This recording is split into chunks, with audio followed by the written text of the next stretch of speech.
Hello everyone, स्वागत है आप सभी का हमारे YouTube channel exam 2.0 study channel पर। आज के इस वीडियो में हम लोग खंड ब यानी भाषा हिंदी की 50 इंपॉर्टेंट प्रश्नों को कवर करने वाले हैं, जो कि आपके बीएड प्रवेश परीक्षा 2024 के लिए एकदम इंपॉर्टेंट है। तो चलिए बिना देर किए इस वीडियो को शुरू करते हैं। तो आज का पहला प्रश्न यहाँ पर दे रखा है कि बोली का क्षेत्र जब थोड़ा विकसित हो जाता है और उसमें साहित्य की रचना होने पर वह क्या बन जाती है। तो बताइए इसका करेक्ट आंसर क्या होगा। तो ऑप्शन दे रखा है और इसमें से करेक्ट आंसर मैं आपको बता रहा हूँ। इसका करेक्ट आंसर हो जाएगा उपभाषा हो जाती है। तो option number B correct answer हो जाएगा।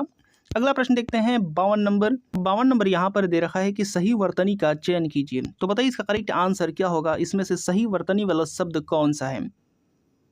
तो इसका करेक्ट आंसर हो जाएगा ऑप्शनों में से ऑप्शन नंबर बी यानी लालायित। लालायित यहाँ पर करेक्ट आंसर हो जाएगा। अगला प्रश्न देखते हैं 53 नंबर की शुद्ध वर्तनी वाला शब्द है।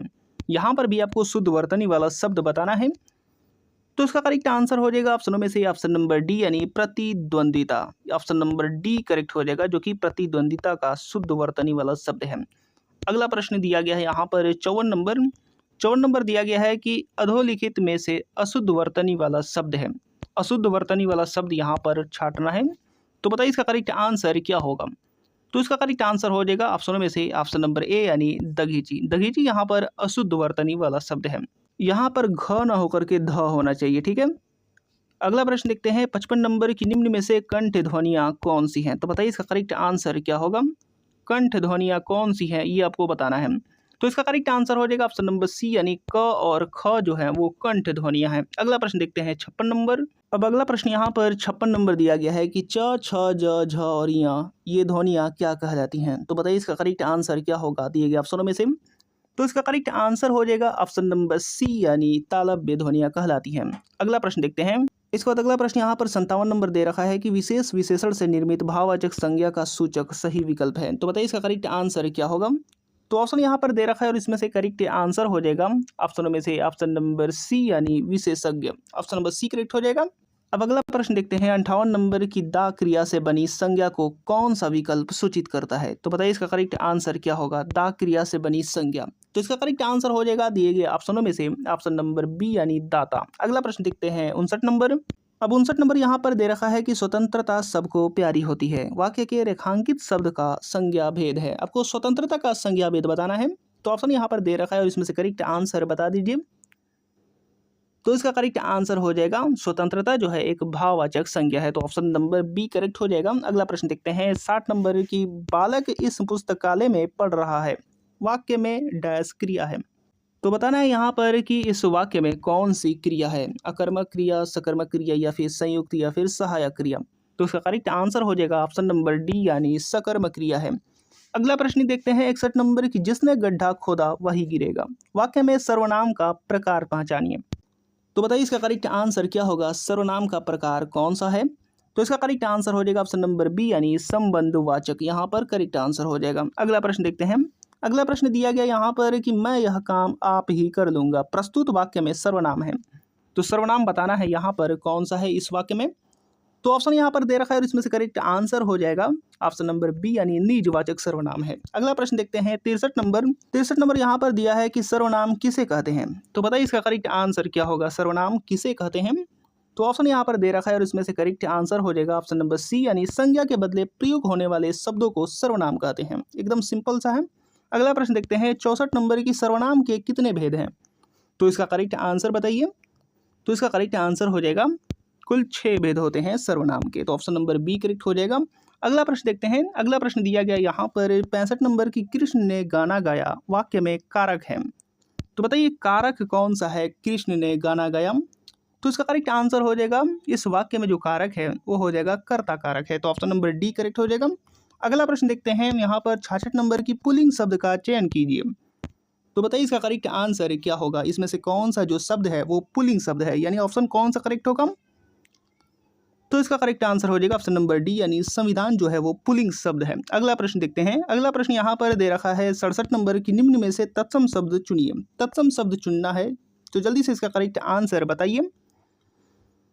तो यहाँ पर ऑप्शन दे रखा है और इसमें से करेक्ट आंसर हो जाएगा ऑप्शन नंबर सी यानी चतुष्पद। चतुष्पद जो है वो तत्सम शब्द है। तत्सम का मतलब होता है एकदम सिमिलर, जो संस्कृत से लिया गया है, जो कि तो संस्कृत से ले लिया गया वो से तत्सम शब्द कहते हैं। अगला प्रश्न देखते हैं 68 नंबर।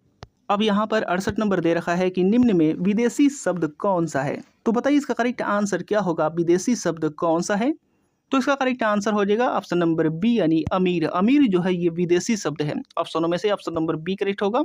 अगला प्रश्न दिया गया है यहाँ पर 69 नंबर की पानी चमक दिए गए अनेकार्थी शब्द को एक अर्थ के साथ लिखा है, दूसरा अर्थ बताइए। तो यहाँ पर ऑप्शन दे रखा है और इसमें से करेक्ट आंसर बताइए। पानी यहाँ पर चमक हो गया, इसका दूसरा अर्थ बताइए। तो इसका करेक्ट आंसर हो जाएगा ऑप्शन नंबर डी यानी इज्जत, यहाँ पर करेक्ट आंसर हो जाएगा। अगला प्रश्न देखते हैं। अगला प्रश्न यहाँ पर दे रखा है 70 नंबर की क्रय शब्द में कौन सा उपसर्ग लगाने से उसका अर्थ विपरीत हो जाएगा। तो इस बताइए इसका करेक्ट आंसर क्या होगा। तो यहाँ पर ऑप्शन दे रखा है और इसमें से करेक्ट आंसर बता दीजिए कि क्रय शब्द में कौन सा उपसर्ग लगाने से उसका अर्थ विपरीत हो जाएगा। तो इसका करेक्ट आंसर हो जाएगा विक्रय, यानी ऑप्शन नंबर डी करेक्ट हो जाएगा, वी लगाने से। अगला प्रश्न देखते हैं। 71 नंबर की अर्पित शब्द में निम्नलिखित में से कौन सा प्रत्यय है। तो अर्पित में प्रत्यय बताना है, तो ऑप्शन दे रखा है यहाँ पर और इसमें से करेक्ट आंसर क्या होगा। तो इसका करेक्ट आंसर हो जाएगा ऑप्शन नंबर ए यानी इत। अगला प्रश्न देखते हैं। अगला प्रश्न दिया गया है यहाँ पर 72 नंबर की पित्रादेश में संधि है। तो पित्रादेश में संधि कौन सी है ये आपको बताना है। तो इसका करेक्ट आंसर हो जाएगा ऑप्शन नंबर ए यानी पितृधन आदेश, यानी यहाँ पर हो जाएगा यड़ संधि। ऑप्शन नंबर ए करेक्ट हो जाएगा पित्रादेश में। अगला प्रश्न देखते हैं। 73 नंबर की नयन का शुद्ध संधि विच्छेद है। तो बताइए इसका करेक्ट आंसर क्या होगा। नयन का शुद्ध संधि विच्छेद क्या होगा। तो इसका करेक्ट आंसर हो जाएगा यहाँ पर ने धन अन, यानी ऑप्शन नंबर ए करेक्ट हो जाएगा ने धन अन, जो कि नयन का शुद्ध संधि विच्छेद होता है। अगला प्रश्न देखते हैं। यहाँ पर 74 नंबर की विसर्ग संधि है। तो विसर्ग संधि यहाँ पर कौन सा है ये आपको बताना है। तो इसका करेक्ट आंसर हो जाएगा दिए गए ऑप्शनों में से ऑप्शन नंबर ए यानी निष्कर्म। निष्कर्म यहाँ पर हो जाएगा विसर्ग संधि है, यहाँ पर निष्कर्म में विसर्ग संधि है। अगला प्रश्न देखते हैं। 75 नंबर की तल्लीन शब्द का संधि विच्छेद होगा। तल्लीन शब्द का संधि विच्छेद करना है, जल्दी से बताइए। तो इसका करेक्ट आंसर मैं आपको बता दे रहा हूँ। इसका करेक्ट आंसर हो जाएगा ऑप्शन नंबर डी यानी तत् धन लीन, जो कि तल्लीन शब्द का संधि विच्छेद होगा। दोस्तों ये वीडियो आपको पसंद आ रहा है तो इसको लाइक कमेंट जरूर करते रहिएगा, क्योंकि लाइक कमेंट करने से वीडियो हमारा प्रमोट करता है यूट्यूब। तो आप लोग लाइक करना बिल्कुल भी मत भूलिएगा और चैनल को अभी तक सब्सक्राइब नहीं किए हैं तो चैनल को सब्सक्राइब भी कर लीजिएगा। तो बताइए इसका करेक्ट आंसर क्या होगा 76 नंबर का। 76 नंबर यहाँ पर दे रखा है कि पंचानन में कौन सा समास है। तो बताइए इसका करेक्ट आंसर क्या होगा। तो इसका करेक्ट आंसर हो जाएगा ऑप्शन नंबर बी यानी बहुव्रीहि समास है पंचानन में। अगला प्रश्न दिया गया है 77 नंबर की गंगा जल शब्द में समास का भेद बताइए। तो इसका करेक्ट आंसर क्या होगा। तो इसका करेक्ट आंसर हो जाएगा ऑप्शन नंबर ए यानी तत्पुरुष समास है गंगा जल में। अगला प्रश्न देखते हैं। अगला प्रश्न यहाँ पर 78 नंबर दिया गया कि सतसई शब्द में समास का भेद बताइए। तो इसका करेक्ट आंसर बताइए जल्दी से। तो इसका करेक्ट आंसर हो जाएगा ऑप्शन नंबर बी यानी यहाँ पर द्विगु समास है सतसई शब्द में। अगला प्रश्न दिया गया है 79 नंबर की खुदाई में मिले अवशेष हमारी परंपराओं के डैश हैं। दिए गए विकल्पों में से रिक्त स्थान की पूर्ति करें। तो बताना है यहाँ पर ऑप्शन में से कौन सा उचित शब्द यानी उचित ऑप्शन यहाँ पर दिए गए खाली स्थान में भरा जाएगा। तो इसका करेक्ट आंसर हो जाएगा ऑप्शनों में से ऑप्शन नंबर सी यानी प्रतीक है, यानी खुदाई में मिले अवशेष हमारी परंपराओं की प्रतीक है। अगला प्रश्न देखते हैं 80 नंबर। इसके बाद अगला प्रश्न यहाँ पर निर्देश दिया गया है 80 से 82 तक, जिसमें आपको ऑप्शन बताना है कि किस ऑप्शन में त्रुटिपूर्ण है। तो यहाँ पर 80 नंबर दे रखा है और इसमें बताइए कि किस ऑप्शन में त्रुटि है। तो इसका करेक्ट आंसर क्या होगा, जल्दी से बताइए। उन्होंने तुम्हारे पत्र का अवलोकन करके देख लिया है, या फिर ऑप्शन नंबर डी कोई त्रुटि नहीं है। कौन सा यहाँ पर करेक्ट होगा। इसका करेक्ट आंसर मैं आपको बता दे रहा हूँ, जिसमें त्रुटि होगा वो हो जाएगा ऑप्शन नंबर सी यानी अवलोकन करके देख लिया है। यहाँ पर अवलोकन करके देख लिया है इसके जगह पर होना चाहिए अवलोकन कर लिया है। करके देख लिया की जगह पर क्या होना चाहिए, कर लिया है। अगला प्रश्न देखते हैं 81 नंबर। अब यहाँ पर 81 नंबर दिया गया और इसमें भी आपको बताना है कि किस ऑप्शन में त्रुटि है। तो जल्दी से इसका करेक्ट आंसर बताइए। यहाँ पर दिया गया है कि हम लोग को उस शहर में जो आनंद आया वह वर्णनातीत है। तो बताइए यहाँ पर किस जो ऑप्शन में वो त्रुटि है। तो इसका करेक्ट आंसर मैं आपको बता दे रहा हूँ। इसका करेक्ट आंसर हो जाएगा ऑप्शनों में से ऑप्शन नंबर ए यानी हम लोग को। यहाँ पर हम लोग नहीं बल्कि लोगों होना चाहिए, हम लोगों को। तो यहाँ पर ऑप्शन नंबर ए हो जाएगा जिसमें त्रुटि है। अगला प्रश्न दिया गया 82 नंबर। इसका अगला प्रश्न यहाँ पर 82 नंबर दिया गया और इसमें भी आपको त्रुटि बताना है कि किस खंड में यहाँ पर त्रुटि है, यानी कौन सा ऑप्शन में त्रुटि है। तो यहाँ पर दिया है कि हमारे देश का विकास हिमालय से हिंद महासागर तक है, कोई त्रुटि नहीं है। तो बताइए इसमें से किस खंड में त्रुटि है। तो यहाँ पर करेक्ट आंसर हो जाएगा ऑप्शन नंबर ए यानी हमारे देश का विकास। यहाँ पर विकास की जगह पर होना चाहिए विस्तार, यानी हमारे देश का विस्तार हिमालय से हिंद महासागर तक है। तो ऑप्शन नंबर ए यहाँ पर करेक्ट हो जाएगा, जिसमें त्रुटि है। अगला प्रश्न दिया गया है 83 नंबर। अब यहाँ पर 83 नंबर दिया गया है कि शोक, हर्ष एवं घृणा के भावों को व्यक्त करने वाले वाक्य को कहते हैं। तो बताइए इसका करेक्ट आंसर क्या होगा। तो इसका करेक्ट आंसर हो जाएगा विस्मयवाचक, यहाँ पर हो जाएगा ऑप्शन नंबर बी करेक्ट हो जाएगा। अगला प्रश्न दिया गया है 84 नंबर की तालाब समान अर्थ को देने वाले शब्द को चुनकर लिखिए। तो इसका करेक्ट आंसर आप लोग कमेंट बॉक्स में बताइएगा। यहाँ पर ऑप्शन दे रखा है और इसमें से करेक्ट आंसर बताइए कि कौन सा तालाब के समान अर्थ यानी पर्यायवाची है। तो ऑप्शन यहाँ पर कौन सा करेक्ट होगा, जल्दी से बताइए। अगला प्रश्न तब तक देखते हैं 85 नंबर की निम्नलिखित में से किस भाषा की लिपि देवनागरी नहीं है। तो बताइए इसका करेक्ट आंसर क्या होगा दिए गए ऑप्शनों में से कि देवनागरी लिपि किस भाषा की नहीं है। तो इसका करेक्ट आंसर हो जाएगा ऑप्शन नंबर सी यानी तमिल। अगला प्रश्न देखते हैं 86 नंबर की सार्थक शब्द का विलोम है। तो सार्थक शब्द का विलोम बताना है, तो इसका करेक्ट आंसर हो जाएगा दिए गए ऑप्शनों में से ऑप्शन नंबर बी यानी निरर्थक। अगला प्रश्न देखते हैं। इसके बाद अगला प्रश्न यहाँ पर 87 नंबर दिया गया है कि गणतंत्र का विलोम शब्द क्या होगा। तो बताइए इसका करेक्ट आंसर। तो इसका करेक्ट आंसर हो जाएगा ऑप्शन नंबर डी यानी राजतंत्र। अगला प्रश्न 88 नंबर दिया गया कि जानने की इच्छा रखने वाला कहलाता है। तो बताइए इसका करेक्ट आंसर क्या होगा। तो इसका करेक्ट आंसर हो जाएगा ऑप्शन नंबर बी यानी जिज्ञासु। अगला प्रश्न दिया गया है 89 नंबर जो बहुत बातें करता हो कहलाता है। तो ऑप्शन यहाँ पर दे रखा है और इसमें से करेक्ट आंसर होगा ऑप्शन नंबर डी यानी वाचाल। जो बहुत बातें करता हो उसे वाचाल कहते हैं। अगला प्रश्न 90 नंबर दिया गया है कि लोहे के चने चबाना मुहावरे का अर्थ है। तो बताइए इसका मुहावरे का अर्थ क्या होगा, लोहे का चने चबाना। इसका करेक्ट आंसर हो जाएगा ऑप्शन नंबर सी यानी संघर्ष करना।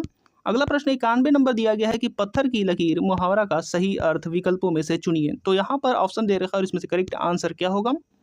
तो इसका करेक्ट आंसर मैं आपको बता दे रहा हूँ। इसका करेक्ट आंसर हो जाएगा पत्थर की लकीर का मतलब होता है दृढ़ रहना, यहाँ पर दृढ़ रहना। ऑप्शन नंबर ए करेक्ट हो जाएगा। अगला प्रश्न देखते हैं 92 नंबर।